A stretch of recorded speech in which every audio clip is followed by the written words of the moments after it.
We know that 1 in 5 people, you've probably heard this statistic before, will get stuck this year. They will experience a mental illness this year. We used to say that it was 1 in 5 people in their lifetime. It's actually much, much more than that. We found out in a 2012 study that by the age 40, a full 50% of people will experience a mental illness.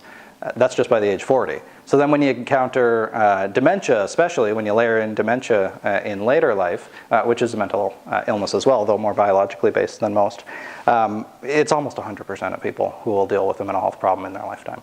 If you're to gauge where you are at any given time, we move around through the day, how we feel. We're not always just static in one place, always happy, always on.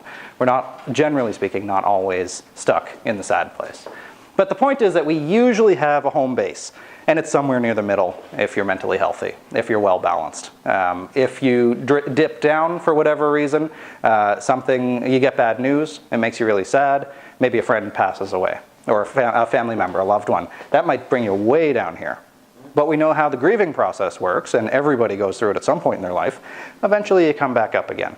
It would be nice to say that it would be good to always be happy. But what we find out is that the further you get from your balance point, while it's neat to get up there briefly, and we're supposed to, it actually impairs our functioning in some way or another. If we get way up to that extreme, for example, somebody close to us dies, that's when our well-being is at its worst. It impairs our functioning. We don't want to get out of bed. We can't talk about things because it makes us cry. We don't want to eat. Maybe we gain weight. It interferes with our ability to go to work, to have conversations where that's not on our mind. So it's the filter through which we interpret everything. So it's normal to fall down into those places or to go way up into the other side, but it's not normal to not come back out again. The default, the normal, is to get back to your home base, wherever that is. Get back to your green zone.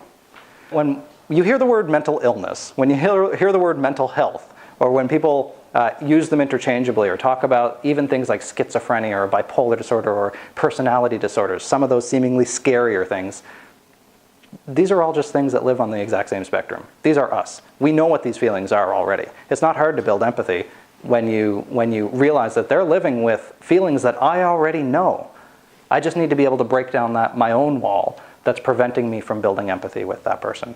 I need to be able to say, no, they are actually just like me. And that's what helps to break the stigma and help you better understand mental health problems and illnesses.